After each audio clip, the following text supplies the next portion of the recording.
दंडवत हो।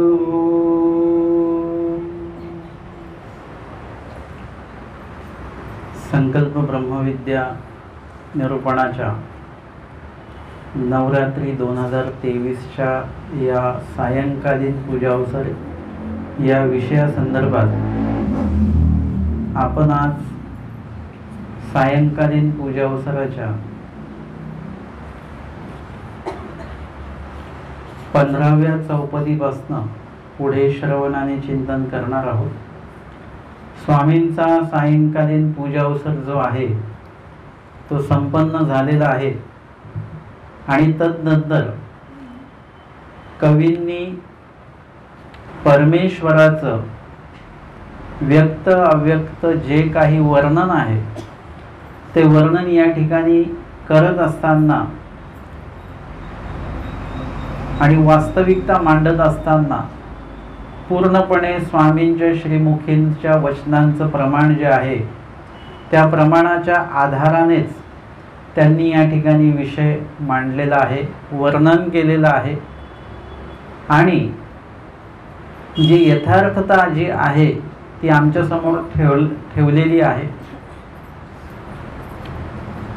आजच्या चौपदीचं जे वर्णन आहे ते आपण बघणार आहोत। चौपदीमध्ये आजच्या काय सांगितलेलं आहे? जय जय सुखदानी सर्वसाध्यावसानी, जय सुरती सुदत्ता नित्य संपूर्ण युक्ता, जय अभिमुख नामा सर्व भावार्चितात्मा, जय गहन चरित्रा ख्याती कीर्ती पवित्रा। जय जय सुखदानी म्हणजे या प्रत्येक चौपदीमध्ये परमेश्वराचा जय जयकार केलेला आहे, परमेश्वराच्या कार्याचा जय जयकार केलेला आहे। जसं आपण म्हणतो ना चतुर्विध साधन की जय, ते चतुर्विध साधनच परमेश्वरामुळे त्या साधनाची निर्मिती झालेली आहे। स्थान असो, प्रसाद असो, वासनिक असोत किंवा भिक्षुक असोत, त्यांचा जय जयकार आपण करतो। त्यांचा जय जयकार म्हणजे काय आहे? एक प्रकारे तो परमेश्वराचा जय जयकार आहे। एखाद्या मुलाची जेव्हा स्तुती केल्या जाते तेव्हा अप्रत्यक्षपणे त्याच्या आईवडिलांची स्तुती ती केल्या जात असते, कारण की ते वळण असेल किंवा जे काही त्याला शिकवण आहे ती आईवडिलांनी ती लावलेली आहे। त्याच्यामुळे एक प्रकारे त्यांचाच तो सन्मान आहे। तसं इथे आपण स्थानाला वंदन केलं काय, विशेषाला, प्रसादाला, साधूला, वासनिकाला, तो दंडवत परमेश्वराला असतो। म्हणून आपण जो विधी विहित देवाने केलेला जो करतो तो त्यासाठीच करत असतो की तो विधी केल्यानंतर त्या विधी संदर्भातलं जे काही फलसिद्धता जी आहे ती परमेश्वराकडनं आपल्याला प्राप्त होत असते। परमेश्वर ते प्राप्त करवून देत असतात आणि म्हणून इथे परमेश्वराच्या साधनाचं, परमेश्वराच्या कार्याचं जेव्हा आपण जय जयकार करतो त्यावेळेला तो पूर्णपणे परमेश्वराच्याच जय जयकारा तो असतो। आणि म्हणून इथे परमेश्वराच्या प्रत्येक गुणाचा जय केलेला आहे। का बरं? कारण की त्या गुणामुळेच परमेश्वराकडे गुण आहेत ते देवतेकडे नाही आहेत आणि देवतेकडे ते गुण नसल्यामुळे देवता आपलं कुठल्याच प्रकारे आपल्याला मोक्ष देऊ शकत नाहीत। एक अपेक्षित मोक्ष देवता देऊ शकतात पण आत्यंतिक मोक्ष जो पाहिजे तो आपल्याला मिळू शकत नाही। मुचकुंद राजाने देवतेला जिंकवून दिलं आणि नंतर देवता त्याला विचारतात की आम्ही प्रसन्न झालो, माग काय पाहिजे? ते म्हणाले की मला मोक्ष पाहिजे। ते म्हणाले आम्ही मोक्ष तर नाही देऊ शकत। मग कोण देईल मोक्ष? मग ते द्वापरीच्या अंती परमेश्वर अवतार होणार आहेत श्रीकृष्ण महाराज, ते तुला मोक्ष देतील। म्हणजे ही इतिहासातली प्रसिद्ध ही घटना आहे, सर्व जाणतात ही घटना। आणि मग तशी ती व्यवस्था केल्या गेली आणि द्वापरीच्या शेवटी कृष्ण महाराज आणि त्यांचं भेट झालेली आहे। अर्थातच हे सर्व जे काही बाबी आहेत या देवतेकडे नसल्यामुळे देवता आपला उद्धार करू शकत नाही। या सर्व बाबी जीवाकडे नाही आहेत, त्याच्यामुळे कुठलाही जीव आपलं भलं नाही करू शकत, आपलं उद्धार नाही करू शकत। उद्धाराचा मार्ग दाखवू शकतात, ते तिथे नेऊन बसवू शकतात, माहिती देऊ शकतात, ज्ञान देऊ शकतात, पण उद्धरण जसं तसं परमेश्वरच करतात। आणि म्हणून कुठल्याही जीवाकडनं आपल्याला दैवपैकीचे सोडून जे कर्मपैकीचे जीव आहेत त्यांच्याकडनं जसं तसं आपल्याला कुठलंही सुख नाही। म्हणून आपण एकमेकांमुळे एकमेक दुःखी आहोत। आपल्यामुळे अनेक लोक दुःखी आहेत, अनेक लोकांमुळे आपण दुःखी आहोत। म्हणजे त्या ठिकाणी परमेश्वर जे आहेत त्यांचं कार्य किती महत्त्वपूर्ण आहे हे आपल्याला त्यातनं दिसतं। त्यानंतर प्रपंचाच्या बाबतीत घ्यायचं झालं तर प्रपंचाकडे सुद्धा ती कुवत नाही आहे, क्षमता नाही आहे। स्वतः प्रपंचच कसा आहे, निर्जीव आहे। स्वतः प्रपंच देवतेच्या आश्रित आहे, त्याला स्वतःचं चलन वलन निर्णय वगैरे काहीच नाही। परंतु अशाही प्रपंचाच्या आपण संपर्कात येऊन त्याच्या त्या दोषांमध्ये आपण लिंपायमान होतो। एकदा जर का प्रपंच संसार किंवा विषयासंबंधित कुठल्याही गोष्टीच्या आपण संपर्कात आलो की ती गोष्ट परत आपण सोडू शकत नाही। परंतु एवढं सगळं असून सुद्धा प्रपंचामध्ये हवं तो आनंद तुम्हाला मिळत नाही, ते दुःख मिश्रितच मिळतं। म्हणून या तीनही पदार्थांकडे जर का आपण ज्ञानदृष्टीने बघितलं तर त्याच्यामध्ये दुःखाशिवाय दुसरं काहीच नाही आहे। ते मिळवण्यासाठी दुःख आहे, काही गोष्टी मिळाल्यानंतर दुःख आहे, काही गोष्टी मिळाल्यानंतर त्याचा उपभोग झाल्यानंतर मग दुःख आहे। म्हणजे आधी मध्ये आणि अंत हे दुःखाने भरलेलं आहे। प्रत्येक पदार्थाला एक तरी दुःख आहेच आहे। आणि त्याच्यामुळे या ठिकाणी परमेश्वराचं जे कार्य आहे, परमेश्वराचे जे गुण आहेत, परमेश्वराचे जे शब्द आहेत, निरूपण आहे, मार्गदर्शन आहे, प्रबोधन आहे, परमेश्वराचं दर्शन आहे। आपण आपल्या डोळ्यांनी देवाला पाहिलं किंवा परमेश्वराने आपल्या कृपादृष्टीने आपल्याला पाहिलं, हे सगळं कसं आहे, अद्भुत आहे, हे आपल्याला लाभदायक आहे। आणि म्हणून त्या परमेश्वराच्या प्रत्येक कार्याचा गुणाचा काय आहे इथे जय जयकार केलेला आहे। आणि म्हणून सांगतात जय जय सुखदानी। परमेश्वर कसे आहे, सुखदानी आहेत। बाईचा एक ते भक्त आलेले होते, त्यांच्यावर बाईचा थोड्या चिडल्या। स्वामी म्हणतात बाई येत येता जर का प्राणी जळता जावे तर निवावे ते काय। इथे जीव जे येतात हे कशासाठी येतात, त्यांचा तम वाढवण्यासाठी येत नाहीत, त्यांचा तम शांत करण्यासाठी येतात, राग शांत करण्यासाठी येतात, मनशांतीसाठी इथे येतात। आणि इथे आल्यानंतर जर का आपण त्यांच्याशी असं वाईट वाकडं जर का बोललो तर काय होईल, ते जळतील अजून। मग इथे पण येऊन जर का त्यांच्या अंतःकरणी तेच जर का निर्माण होत असेल, राग निर्माण होत असेल, तमतम निर्माण होत असेल, अशांतता निर्माण होत असेल तर निवावे ते काय, मग कुठे जायचं या लोकांनी। म्हणजे जसं तसं आपलं अंतःकरण शांत करण्याचं जे ठिकाण आहे ते परमेश्वर आहेत, परमेश्वराचं सन्निधान आहे, परमेश्वराचं ज्ञान आहे, परमेश्वराचं आचरण आहे। आपण आचरणाचा अनुभव घेत नाही, आपण फक्त ज्ञान घेतो आहे। परंतु लक्षात घ्या, ज्ञानामध्ये जेवढा आनंद आहे त्याच्यापेक्षा दसपट आचरणामध्ये आनंद आहे। खूप छान वाटतं आचरण करताना। त्याचा एकदा अनुभव जर का तुम्ही घेतला आणि त्याची जर का तुम्हाला सवय झाली किंवा सवय झाली म्हणण्यापेक्षा ते तुमच्या स्वभावच जर का ते आचरण झालं तर तुम्हाला त्याच्यातनं एवढा आनंद मिळेल की खूपच। आणि म्हणून या ठिकाणी परमेश्वर कसं सांगितलं, सुखदानी आहेत। त्यांच्याकडे दुःख त्यांच्याकडेच नाही आहे मुळात। आपण म्हणतो ना देवाने आम्हाला दुःख का दिलं, देवाकडे दुःख नावाचा प्रकारच नाही आहे। त्यांनी जरी म्हटलं देऊ जरी म्हटलं आपल्या तरी ते देऊ शकत नाहीत, कारण की परमेश्वर स्वतः आनंदमय असे ते आहेत. आणि त्याच्यामुळे त्यांच्यासाठी सुखदानी हा शब्द फक्त परमेश्वरालाच लागू होतो. एरवी कुठलाही जीव जो आहे किती काही का असेना तो सुखदानी नसतो.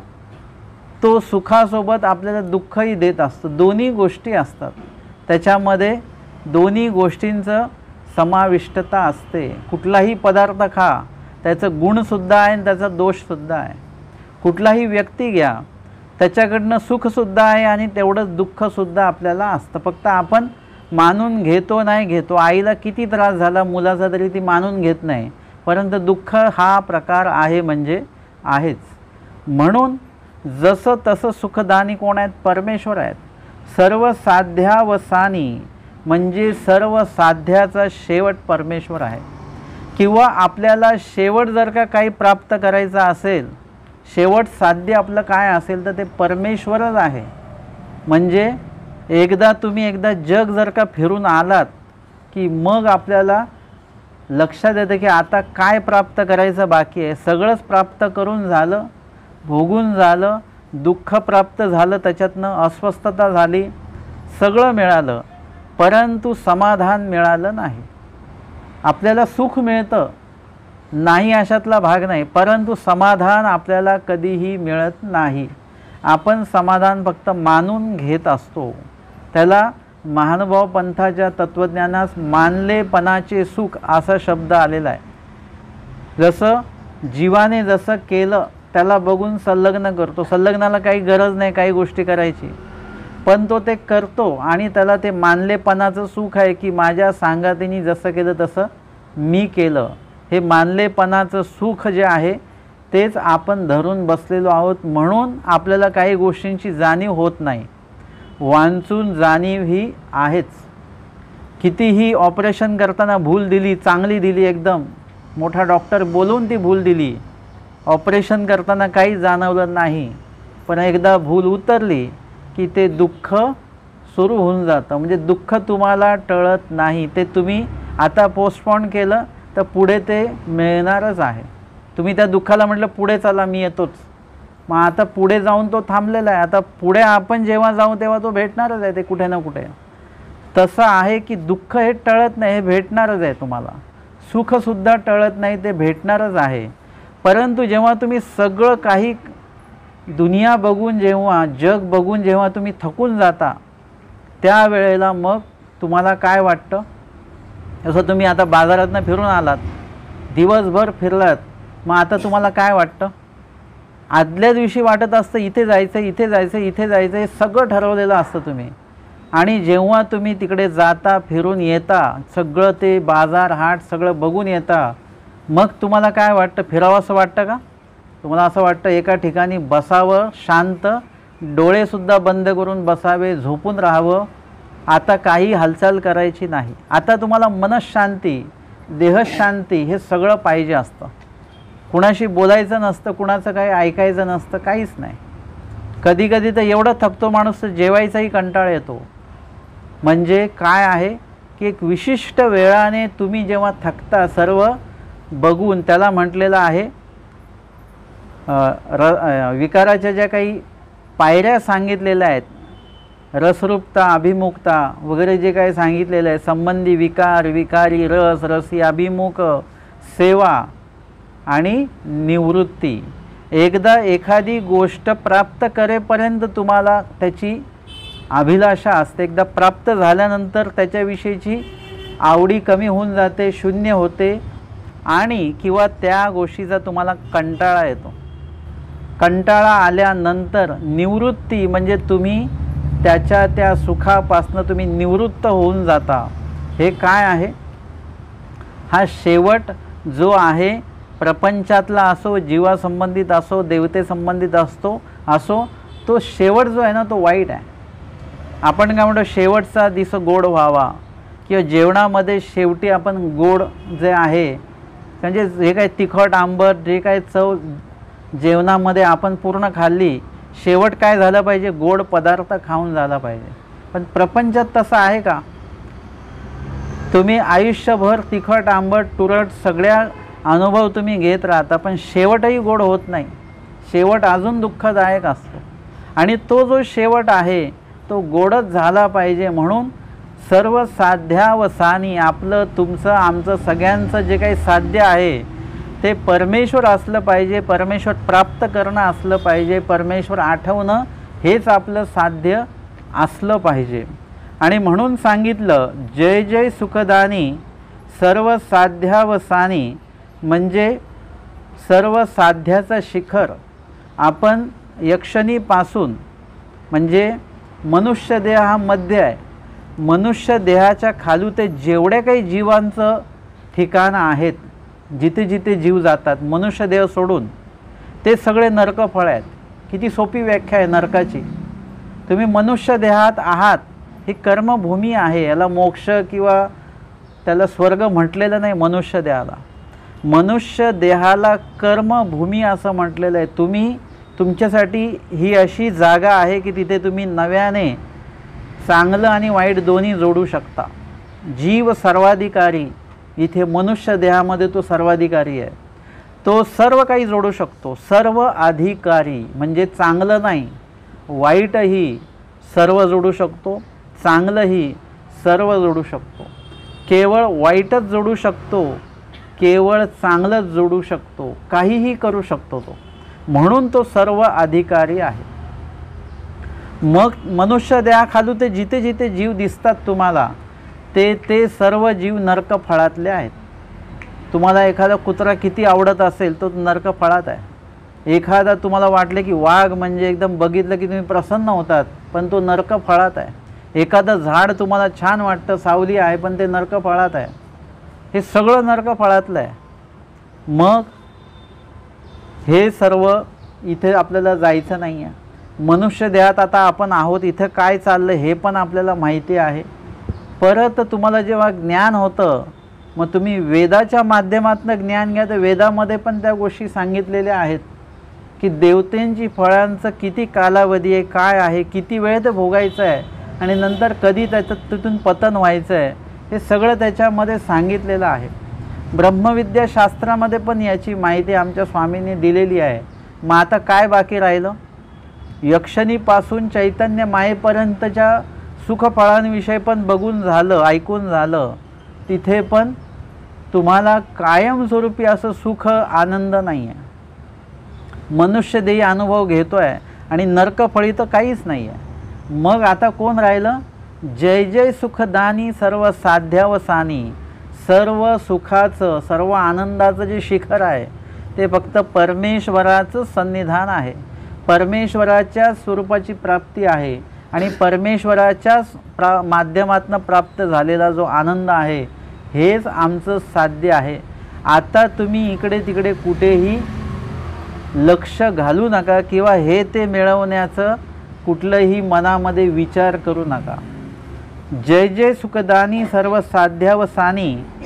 जय सुरती सुदत्ता नित्य संपूर्ण युक्ता. जय सुरती म्हणजे चांगली अनुभूती देणारे, सुदत्ता म्हणजे देणारे. परमेश्वर देतात, देवताही देतात, जीवही देतात. प्रपंचामुळे आपल्याला खूप काही मिळतं, परंतु जे काही प्राप्त होतं ते सुदत्ता नसतं, म्हणजे चांगलं दातृत्व नसतं. त्याच्यामध्ये काही ना काही दोष असतो. प्रत्येक एखादा व्यक्ती आपल्याला पदार्थ खाऊ घालतो, गोड आहे, मग घ्या, काही होत नाही, चांगलं आहे, आम्ही घरी बनवलेलं आहे. आता सांगा डायबिटीसवाल्यांसाठी तो चांगला आहे का? ज्यांचं वजन जास्त आहे त्यांच्यासाठी तो पदार्थ चांगला आहे का? नाही चांगला. बरोबर. ज्यांचं वजन कमी आहे त्यांना चांगलं असेल, नाही त्यांच्यासाठी पण तो वाईट आहे. त्याच्यामुळे त्याचं वजन वाढू शकणार आहे. मग आता तिखट पदार्थ झाला, तर तिखट पदार्थसुद्धा सगळ्यांना प्रमाणापेक्षा जास्त खाणं कसं आहे? घातकच आहे.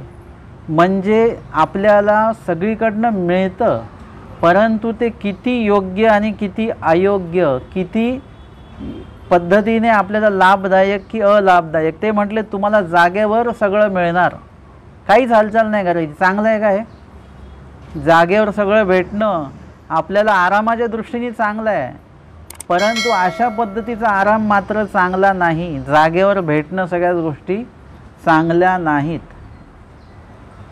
कारण की त्याच्यामुळे सुद्धा तुम्हाला जे मिळणार आहे, मिळतं आहे, देणारे देत आहेत, परंतु तरीसुद्धा ते चांगलं नाही. म्हणून परमेश्वर जे देतात ते काही सुदत्ता. आमचे स्वामी ते म्हटलं, देई असेल हरी तर देईल खाटल्यावरी. आमचे देव तसं नाही करत. आमचे स्वामी सांगतात नाही फिरा त्याच्यासाठी. अन्नासाठी पण तुम्हाला काय करा, 5 घरं जावं लागेल. एकच घर नाही का, 5 घरं फिरलं तर तेवढंच तुमचं पावलं चालणं होतं. एकाच घरचं जेवण नको. म्हणजे उपलक्षणे या ठिकाणी आपल्याला काय आहे की थोडंसं चालावं लागणार आहे. त्यासाठी पण कष्टरूप साधन सगळं दिलेलं आहे. तिथे मग शंका दिल्या जाते, असे दुःखरूप साधन गोसावी का विहिले, अशी एका वचनाला शंका दिल्या जाते. आणि त्याच्या पुढचं वचन आहे, सुख साधनी देव न पविजे नायका. स्वामींनी फक्त एकच सांगितलं, सुख साधनी देव न पविजे. परंतु तुम्ही व्यापक दृष्टीने जर का बघितलं तर सुख साधनी तुम्हाला देवच काय, तुम्हाला काहीच भेटत नाही. तुमचं शरीर स्वास्थ्य भेटत नाही, तुमचं मनस्वास्थ्य तुम्हाला भेटत नाही. तुम्हाला सुख साधनामध्ये पैसेही मिळणार नाहीत, काहीच मिळणार नाही तुम्हाला. तुम्हाला दुःख साधन, कष्टरूप साधन सगळ्याच ठिकाणी आहे. मग तो विद्यार्थी दशेत असो, तो प्रौढ अवस्थेत असो, तो ब्रह्मचारी अवस्थेत असो, तो गृहस्थ आश्रमी असो, नाही तर तो संन्यासी असो, सगळ्या ठिकाणी कष्टरूप साधन हे निश्चित स्वरूपामध्ये आहेतच आहे. आणि कष्टरूप असल्याशिवाय आपल्याला कुठल्याही प्रकारे एखादं जे काही दातृत्व मिळतं ते लाभदायक ठरत नाही. जर का जागेवरच सगळं मिळत असेल, दोषयुक्त पद्धतीने मिळत असेल, तर ते मिळालेलं आपल्यासाठी लाभदायक ठरत नाही. आणि परमेश्वर म्हणून जे देतात तुम्हाला, ते तुम्हाला कसं ठेवतात, सकार्य कार्यरूप ठेवतात. परमेश्वर निष्क्रिय ठेवत नाहीत, कार्यरूप राहा नेहमी. मनामध्ये ते म्हणतात की रिकामं जे मन असतं ते भूताचं घर असतं. ते हिंदीमध्ये म्हण आहे ते. म्हणजे रिकामं मन, आमचे स्वामी सांगतात रिकामं मन ठेवूच नका, अंतःकरणामध्ये परमेश्वराला येऊ द्या. म्हणून त्यांनी काय केलं, नाम साधना दिली आम्हाला, विहित केली. हे काय, सुदत्ता. मग या ठिकाणी त्याच्यामुळे परमेश्वराच्या भेटीची योग्यता होते. उगाचच नाम नका घेऊ, त्याचा लाभ आहे. मग आता एकाच ठिकाणी बसून तुम्ही नाम घेणार तर काय होईल, पायाला मुंग्या येतील, कंटाळा येईल, खूप वेळ माणूस बसून नाही राहू शकत. मग सेवादास्य करा, अटन करा. काय होईल त्याच्याने, उगाचच आटन आणि उगाचच सेवादास्य नाही, त्याच्यातही कर्मनाश देवाने देऊन ठेवला. म्हणजे परमेश्वर त्या जीवाला सक्रिय ठेवतात, निष्क्रिय ठेवत नाहीत. आणि ते सक्रिय राहण्यासाठी नित्यविधी दिला, निमित्तविधी दिला, सेवादास्य दिलं, अनेक विधी दिले. हे काय आहेत, सुदत्ता. म्हणजे त्याच्यामध्ये तुमचं भलंच आहे. जे ह्याच्यामध्ये असतात ना, मिलिटरीमध्ये असतात लोक, त्यांना असं निष्क्रिय आयुष्य नाही, त्यांचं सक्रिय आयुष्य आहे. असं ते बसून राहतील महिनाभर तर ते निष्क्रिय होऊन जातील. मग त्यांना तिथे जे काही रोजचं त्यांचं कवायत वगैरे आहे, ही सक्रियता आहे त्यांची. युद्ध असो नसो, रोजचं त्यांना ती कवायत करावीच लागते. हे काय आहे, निष्क्रिय जर का माणूस राहिला तर मग त्याच्यामध्ये लाभ नाही. म्हणून परमेश्वराने जे काय दिलं, म्हणून ते कसे ठरतात, चांगली त्यांनी जे काही दिलं त्याची सुरती म्हणजे अनुभव आपल्याला आला. आपण पण ते उगाच करायचं नाही आहे. आमच्या स्वामींनी म्हटलेलं आहे, उगाच करू नका, आम्ही सांगितलं म्हणून करू नका, तर त्याचा अनुभव घ्या. अनुभवी जे ते निके, प्रचिती पंथ सांगितलेलं आहे, प्रतिती पंथ देवाने सांगितलेलं आहे. त्याची प्रतिती तुम्हाला येते त्या नामसाधनाची, सेवादास्याची. म्हणजे देव आपल्यावर, स्वामी आपल्यावर त्या गोष्टी लादत नाहीत, ते फक्त सांगतात. मग एक अनुसरविती नाही, अनुसरती त्याच्या मनावर आहे, लादत नाहीत. पण ऐकून घ्या काय आहे हे, आणि मग त्याचा आचरण करा, आणि मग त्याचा अनुभव घ्या, आणि मग ठरवा काय करायचं ते. इतकं मोकळीकता देवाने आम्हाला दिलेली आहे.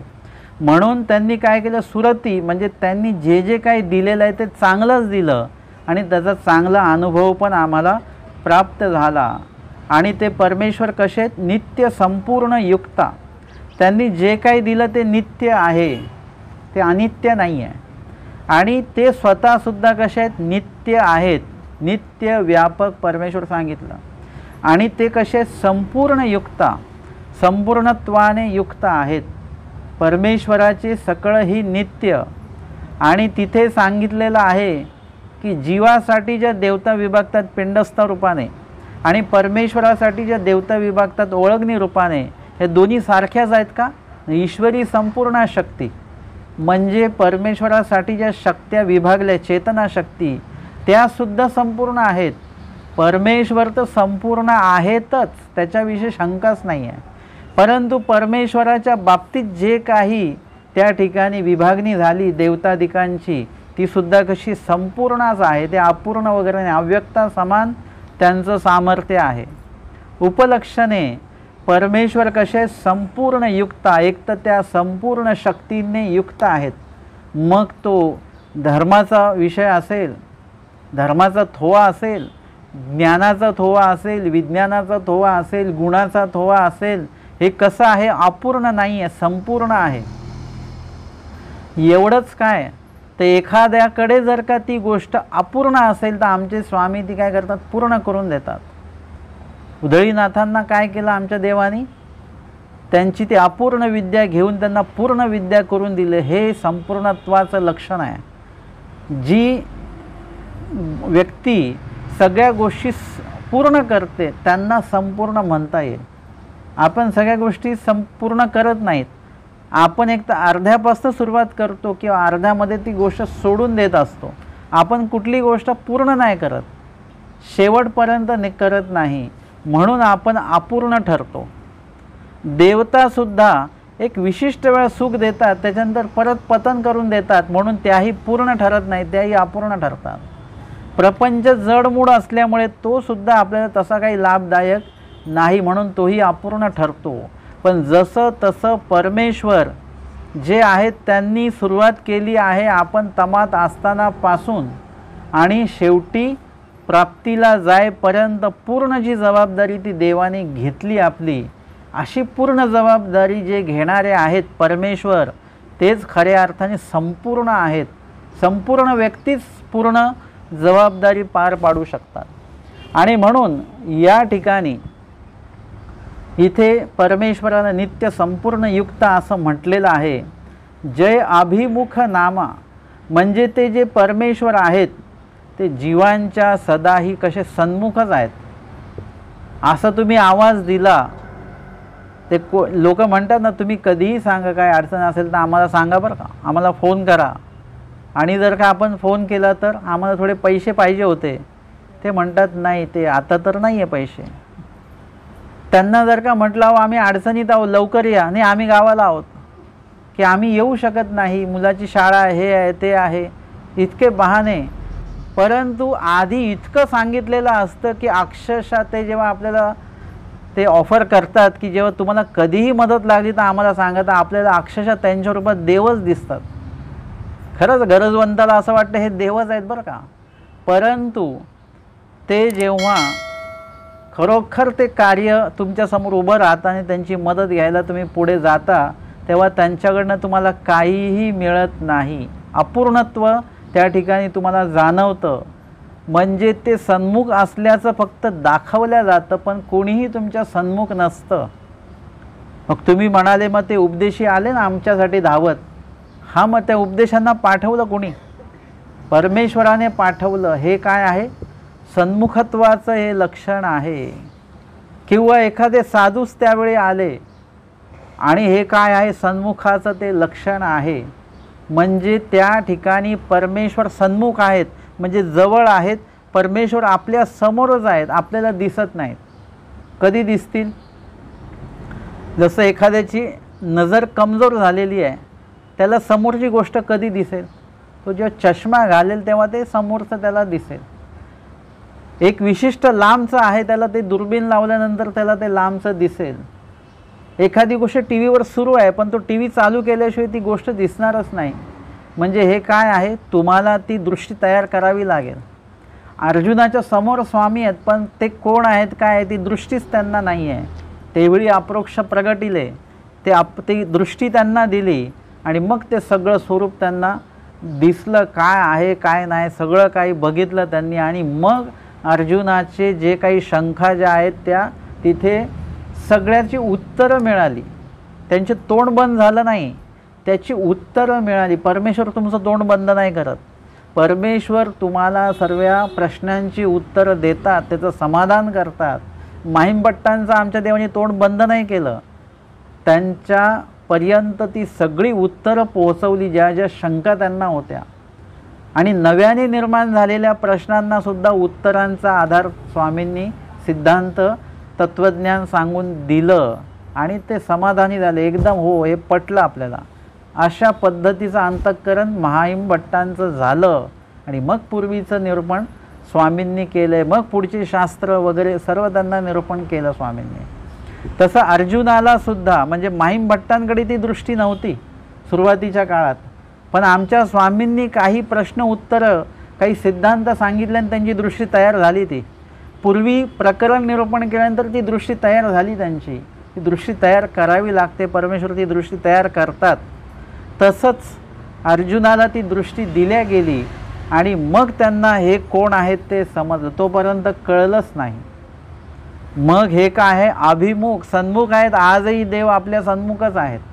एकीकडे दायंबासांना स्वामी सांगतात पाठीचेने वासी आम्ही तुमच्या सोबतच आहोत. मग सोबत मागे काय आणि पुढे काय आहेच आमच्या समोर स्वामी. मग त्यासाठी तुम्हाला दृष्टी तयार करावी लागेल. कशी करणार दृष्टी तयार? तुम्ही जसं चष्मा लावता तो चष्मा काचेचा असतो, तर तुम्हाला ज्ञानाचा चष्मा लावावा लागेल, आचरणाचा चष्मा लावावा लागेल. चष्म्यामध्ये 2-3 प्रकार आहेत. एकाच चष्म्यामध्ये असतं ना दूरची दृष्टी जवळची दृष्टी असं सगळं ते केलेलं असतं. मग ते चष्मा काळा पण होतो, परत उन्हाचा त्रास होत नाही त्याच्यामुळे. म्हणजे त्या चष्म्यामध्ये ती सुविधा आहे. तसं परमेश्वराचा ज्ञानरूपी जो चष्मा आहे त्याच्यात आचरणसुद्धा आहे. ते आचरण कोणी कुणाचं बघायचं?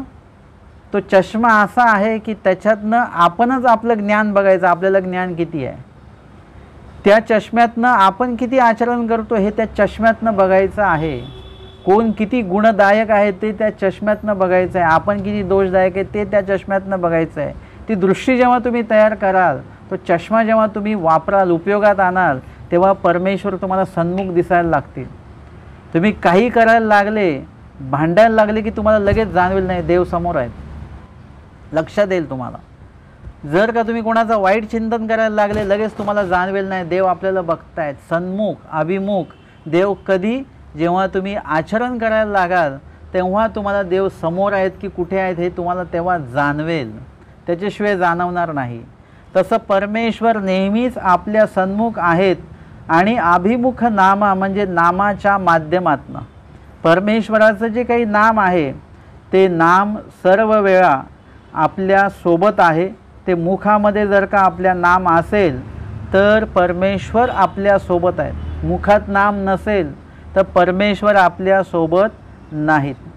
आणि सर्व भावार्चितात्मा अशा प्रकारे परमेश्वराचं नामचिंतनाच्या माध्यमातनं भावपूर्ण जे परमेश्वराचं अर्चन करतात, परमेश्वराचं चिंतन करतात, त्याचे परमेश्वर काय आहेत? आत्मा आहेत त्या जीवाचे. पर आमचे स्वामी गेले ही बातमी ऐकल्यानंतर महादेवा भक्तांनी जीव का सोडला? कारण की त्यांचा आत्मा श्री चक्रधर स्वामी आहेत, ते नाहीत तर मी पण नाही. बाईसांना ही माहिती मिळाली तेव्हा खोटी बातमी मिळाली, परंतु ते नाहीत तर मी नाही. म्हणजे तो त्यांचा आत्मा होतो. कुणाचा?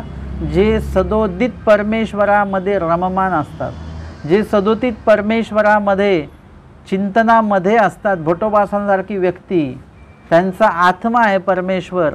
सगळीकडे देवाला शोधत शोधत बघितलं, कुठे भेटतील, इथे भेटतील, तिथे भेटतील, नाही भेटत नाही भेटत. मग आता देह आता चाललेला आहे हळूहळू तिथे देह सोडण्याचा पूर्णपणे तयारी झालेली आहे, पण ईश्वर अदृष्ट हेतू काही आहे म्हणून महादाईसा तिथे उपस्थित झाल्या. म्हणजे त्या सर्व जीवांचा परमेश्वर आत्मा आहे. परमेश्वर नाही तर ते जीव नाही. आमचे स्वामी म्हणतात निघून जा इथून. निघून जा म्हणजे काय? देवाच्या सोबत राहायचं नाही, मग कुठं राहायचं? कुणासोबत राहायचं? नाही राहायचं. डांगरेशांनी देहत्याग करून टाकला. हे काय? त्यांचा परमेश्वर आत्मा होऊन गेलेले आहेत. परंतु जे स्मरणच करत नाही, जे शास्त्र चिंतन करत नाही, जे आचरण करत नाही, श्रवण करत नाही, त्यांना याच्याशी हे वाक्य त्यांना कळणारच नाही काय चाललं आहे. आत्मा तेव्हाच कळू शकतो. एखादी जर का बाई आई असेल तरच तिला ते वात्सल्य मुलाचं आणि तिचं काय असते तेव्हाच कळतं. त्याच्या आधी नाही कळणार. आई झाल्याशिवाय नाही कळू शकत. म्हणजे आईपणा काय असतो. बरं, आई होण्याचा कुठे काही कोर्स नसतो की पुत्र झाल्यानंतर मग काहीतरी कोर्स करावा लागतो. ममता कशी करायची, मुलाशी हे कसं करायचं, जीव कसा लावायचा, ह्याचा काही कोर्स नाही आहे. एकदा पुत्र झाल्यानंतर आपोआपच ते जे काही भाव आहेत ते आपोआप निर्माण होतात. तसं तुम्ही परमेश्वराचे पुत्र झालात तर तुम्हाला आपोआपच परमेश्वराबद्दलचं जे काही वात्सल्य आहे, परमेश्वराची जी काही ममता आहे आपल्याविषयी, हे मातृत्व जे काय आहे हे सगळं तेव्हा असं उलगडणार तुम्हाला. त्याच्याशिवाय ते उलगडणार नाही. जय गहन चरित्रा ख्याती कीर्ती पवित्रा. का बरं का नाही उलगडणार ना? कारण की जय गहन चरित्रा, परमेश्वराच्या प्रत्येक कार्य कसं आहे, गहन आहे. गहन म्हणजे काय आहे? एक तर गहन या शब्दाचा एक वेगळा अर्थ आहे की गहन म्हणजे एकदम किचकट, असं सुद्धा एक अर्थ त्याचा आपण करू शकतो. आणि गहन म्हणजे सखोल आहे. आता लक्षात घ्या की जे किचकट हा अर्थ आहे ना, गहन आहे म्हणजे किचकट आहे. मग आपण म्हणतो नको, मग किचकट आहे तर आपल्याला काही समजणार नाही. म्हणजे किचकट हा शब्द अशा पद्धतीचा आहे जो तुम्हाला त्या गोष्टीपासून दूर घेऊन जातो. परंतु गहन या शब्दाचा अर्थ आपण जर का सखोल असा जर का केला तर त्याचा अर्थ काय आहे? सखोल आहे. म्हणजे तुम्ही वरवर बघाल तर भेटणार नाही, पण सखोल तुम्हाला आतमध्ये जावं लागेल, थोडंसं शिरावं लागेल, चिंतन करावं लागेल, त्याचं मनन करावं लागेल, ते समजून घ्यावं लागेल. म्हणजे तुम्ही जर का त्यामध्ये आतमध्ये गेलात तर तुम्हाला कळेल. तर तुम्ही ती तयारी करू शकता की हो मग ह्याचं आपण काय करूया, सखोल जाऊया. अजून आधी काय करू, 1-2 पाठ करा, मग त्याच्यानंतर पाढे पाठ करा, मग त्याच्यानंतर वजाबाकी, बेरीज, हे गुणाकार, भागाकार हे शिका. म्हणजे टप्पे आहेत हे. ह्याला काय म्हणतात, सखोल जाणं आहे. पण जर का म्हटलं गणित हा प्रकार किचकट आहे म्हटल्यानंतर आपली मानसिकताच वेगळी होऊन जाईल. परंतु गणित हा विषय सखोल म्हटल्यानंतर त्याचे प्रत्येक एक पायरी आपण ओलांडत त्याच्या सखोलतेकडे आपण जाऊ. तसं परमेश्वराचं जे काही तत्त्वज्ञान आहे किंवा परमेश्वर स्वतः आहे ते कसे आहेत, गहन आहेत. म्हणजे त्याचं चिंतन जर का तुम्ही केलं त्या कार्याचं, त्या लीळेंचं, त्या निरूपणाचं, तर तुम्हाला ती गहनता सहजपणे उलगडेल, समजेल आणि तुमच्या ते लक्षात येईल. परंतु परमेश्वराचं चरित्र गहन आहे, लीळा गहन आहे. काही प्रश्नांची उत्तरं तुम्हाला आत्ता मिळणार नाहीत, परंतु तुम्ही सखोल जाल तसं तुम्हाला त्याची उत्तरं मिळत जातात. मी सांगितलं ना की आम्ही संवत्सर वांबुरीला असं मामाजींना काही प्रश्न केला तर मामाजी म्हणायचे 12 वर्षांनी उत्तर मिळेल. तर नवीन तर आम्हाला खूपच आश्चर्य वाटायचं की 12 वर्षांनी हा प्रश्न तरी लक्षात राहील का आपल्या. आणि आज का नाही सांगत, 12 वर्षांनी का सांगतायत. मग लक्षात यायचं की आमचं तो प्रश्न आम्ही वचन पाठांतर करतो आणि आमचा तो प्रश्न वचन संबंधातला आहे. मग ज्या वेळेला आमचे वचन संबंध सुरू झालं, वचनार्थ, त्याच्यात त्याचं उत्तर मिळालं आम्हाला. अरे हे तर उत्तर मिळालं इथे. मग एखादा प्रश्न आमचा लक्षण स्थळातला आहे, आम्ही तो प्रश्न आत्ता विचारला आहे, त्याचं उत्तर त्यांनी दिलं तरी आम्हाला समजणार नाही, कारण तो विभागच आम्हाला माहिती नाही. मग लक्षण स्थळ जेव्हा आम्ही अभ्यासायला लागलो तेव्हा त्याचा लगेच उत्तर मिळालं. अरे याचं उत्तर मिळालं. मग लक्षात तेव्हा तो प्रश्न पडलेला त्याचं हे उत्तर आहे. मग ती पद्धत लक्षात आली की काही गोष्टी आत्ता विचारायच्या नाहीत, आत्ता फक्त ऐकायचं, श्रवण करायचं, समजून घेण्याचा प्रयत्न करायचा. त्याचं उत्तर पाचीस्थळामध्ये कुठेतरी आलेलं आहे, लीळाचरित्रात कुठेतरी आलेलं आहे, वचनात कुठेतरी आहे, दृष्टांतात कुठेतरी आहे. आपल्याला फक्त तिथे पोचायचं आहे. ते उत्तर आपल्यापर्यंत घेऊन नाही यायचं, आपल्याला त्या उत्तरापर्यंत पोचायचं. स्वामी कुठे उत्तर दिलेलं आहे, तो प्रसंग कुठला आहे, त्या प्रसंगात पोचायचं आहे. त्या पैठणला पोचायचं आहे, पांचाळेश्वरला पोचायचं. पांचाळेश्वर इथे घेऊन नाही यायचं, तिथे पोचायचं आहे चिंतनाद्वारे. तिथे काय काय घडलेलं आहे त्याचं चिंतन करायचं.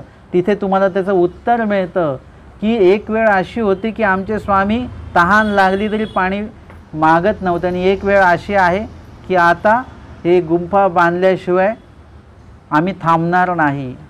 परमेश्वराची प्रवृत्ती लगेच कळते.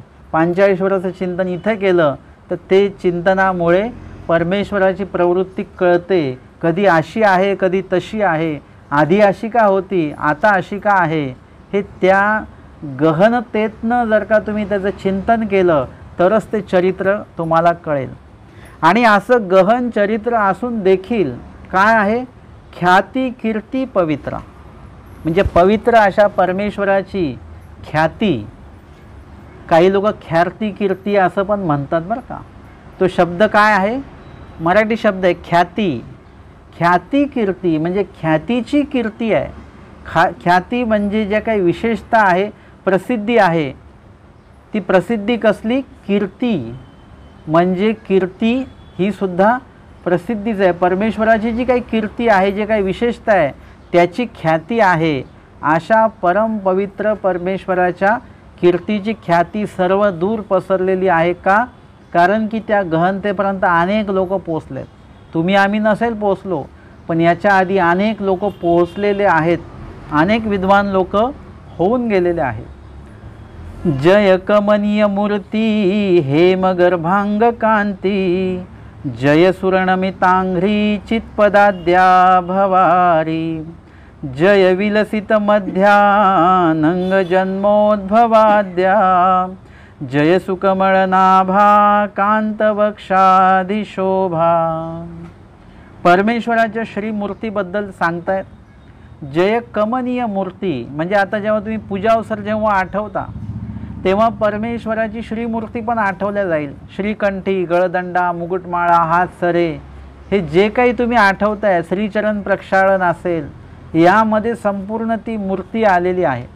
मग ती मूर्ती सर्वसाधारण तुम्हाला समजेल या शब्दात सांगितल्या जाते आहे.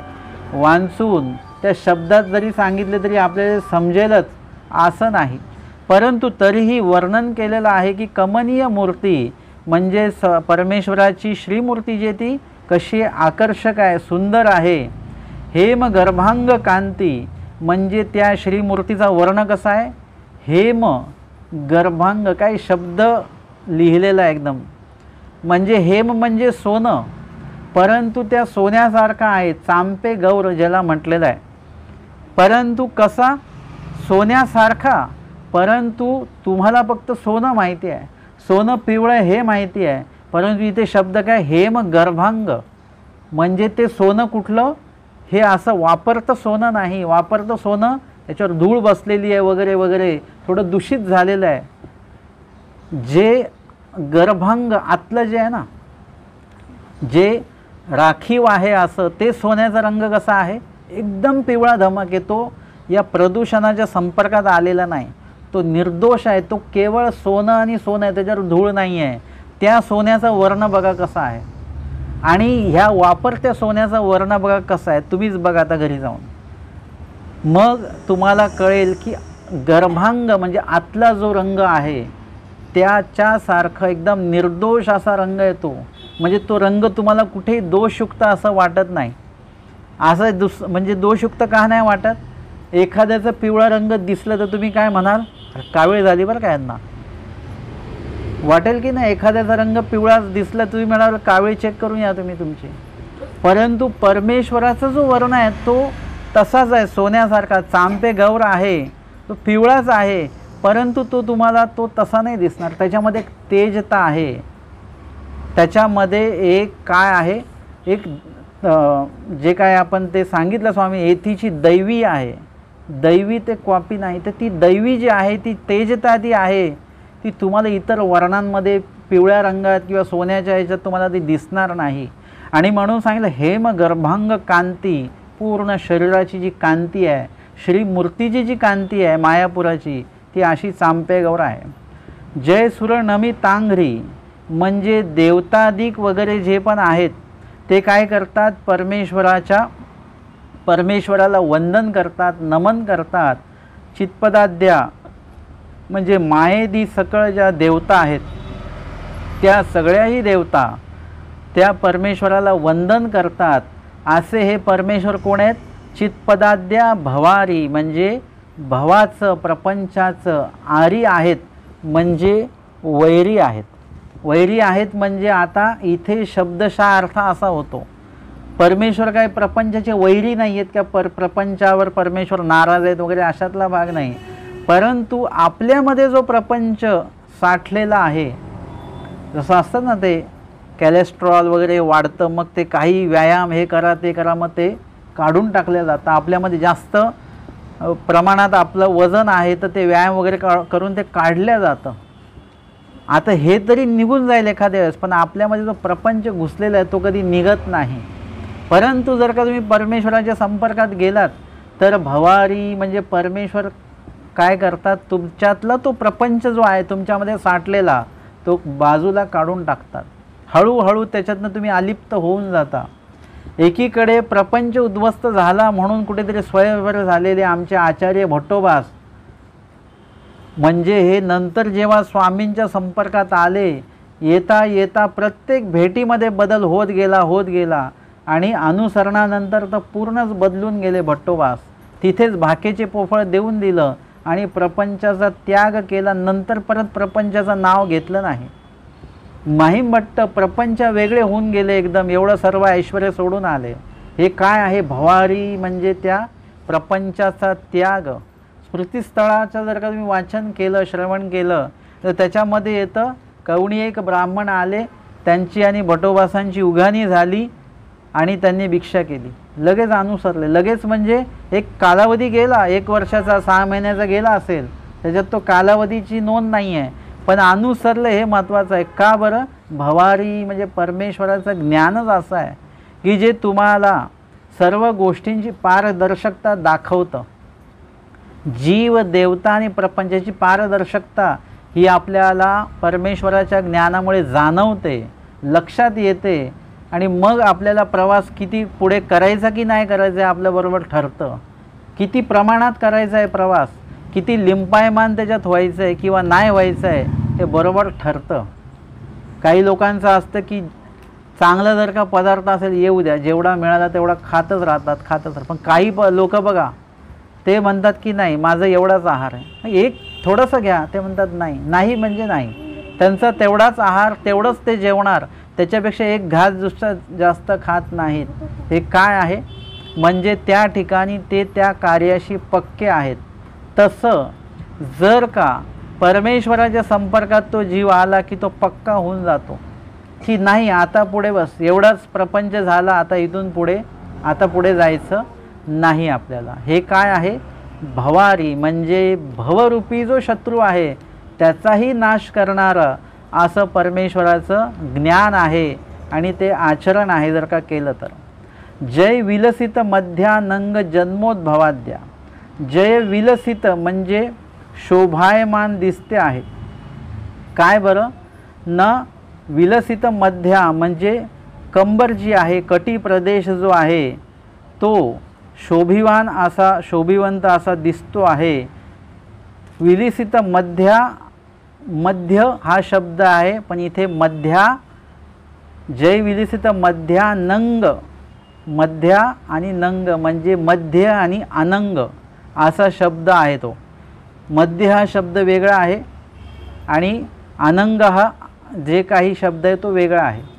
परंतु दोघांना एकत्र केल्यामुळे इथे काय झालं, जय विलसित मध्यानंग जन्मोद्भवाद्या म्हणजे मध्य म्हणजे कटी प्रदेश आणि अनंग म्हणजे ज्याला अंग नाही. तो कोण आहे, कामदेव जो आहे ना, त्याला महादेवाने भस्म केलेलं आहे, त्याच्यामुळे त्याला शरीर नाही आहे, म्हणून त्याला काय म्हणतात अनंग, देह नसलेला जो आहे तो. जन्मोद्भवाद्या म्हणजे अशा कितीकही कामदेव जे आहे ते सगळ्यात सुंदर आहे आता असं म्हणतात, पण अशा कितीही कामदेवांनी जन्म जरी घेतला तरी ते सौंदर्य तुम्हाला त्यांच्याकडे बघायला मिळणार नाही, किंवा ते एकत्र जरी केलं तरी स्वामींचं सौंदर्य त्याहीपेक्षा आगळं आहे असं सांगतात.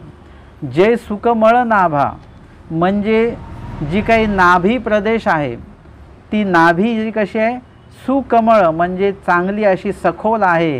कांत वक्षादी शोभा म्हणजे परमेश्वराचे जे पूर्ण शरीर आहे, छाती वगैरे सगळं काय, हे जे काही खांदे असतील वगैरे सर्व हे कसे आहेत शोभिवंत असे दिसतात. इतकं परमेश्वराचं जे काही मायामूर्ती आहे, श्रीमूर्ती आहे ती इतकी शोभिवंत आहे.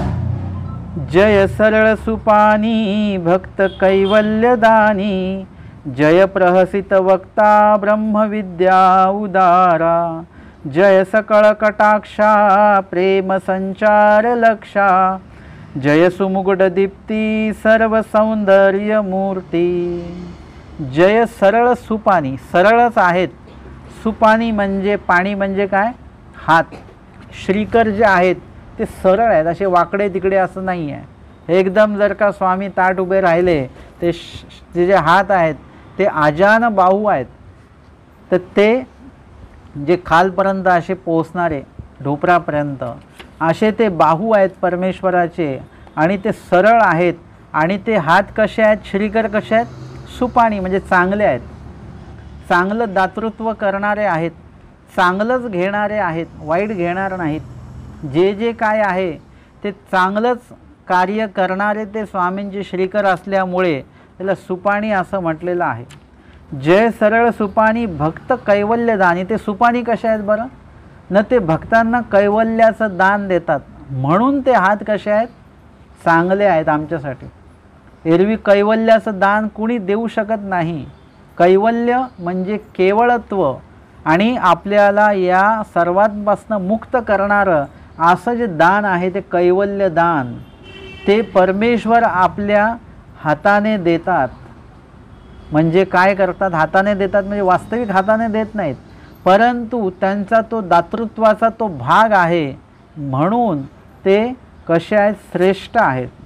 जय प्रहसित वक्त्रा. प्रहसित म्हणजे हसित म्हणजे हसमुख, आणि प्रहसित म्हणजे त्याला प्र लावला तर काय झालं विशेष हसमुख आहे. नुसतं हसमुख नाही आहे, ते विशेष हसमुख आहे. ते की ते बघितल्यानंतर व्यक्ती प्रसन्न होऊन जातं. आमचे स्वामी त्या प्रहसित वदनाने विचारतात की तुमच्या पंचगंगा निकेनी असती. नुसतं शब्द नाही आहेत तिथे, तिथे स्वामींचा तो श्रीमुखसुद्धा आहे त्या ठिकाणी, आणि ते श्रीमुख आणि ते शब्द असं दोघांचं संमेलन त्या ठिकाणी घडतं. आणि त्या ठिकाणी ते जे काही ब्राह्मण आहेत जे जळत आहेत अंतःकरणामध्ये ते तिथे सुखावल्या जातात. म्हणजे असं परमेश्वराचं वदन आहे. प्रहसित वदना, ते नुसतं हसमुख नाही आहे तर ते अनेकांच्या चेहऱ्यावर हास्य आणणारं असं आहे, अनेकांचं दुःख पळवणारं असं आहे. हे परमेश्वराचं प्रहसित वदन आहे.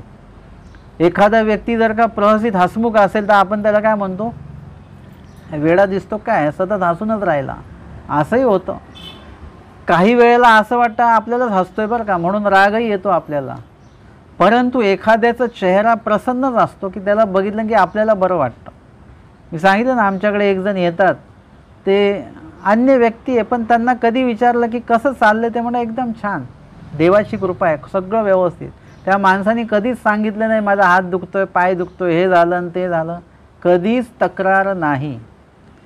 पाहिजे तर मी तुम्हाला त्याची रेकॉर्डिंग पाठवेल, कधी आला तर मी रेकॉर्ड करेल, मी त्याला प्रश्न विचारेल आणि त्याचं उत्तर तो काय देतो. हे आनंदी आनंद, हे वाक्य कोणाचं असलं पाहिजे, ईश्वर भक्ताचं असलं पाहिजे, आपलं असलं पाहिजे की कसं चाललं आहे, छान चाललेलं आहे. तुम्ही आजारी होतात, हां ते आजार पण तर येणारच आहे, कर्माचे भोग आहेत ते भोगायचे आहेत, बाकी सर्व देवानी व्यवस्थित ठेवलेलं आहे. हे आनंदी आनंद आपला असला पाहिजे. म्हणून या ठिकाणी ज्यांचं प्रहसित वदन आहे, हसमुख ज्यांचं श्रीमुख आहे, त्यांचे भक्त कसे असले पाहिजेत, ते पण हसमुखच असले पाहिजेत. ते रडमुख जर का असले तर कसं काय, ते ईश्वराचे भक्त म्हणून शोभणारच नाहीत.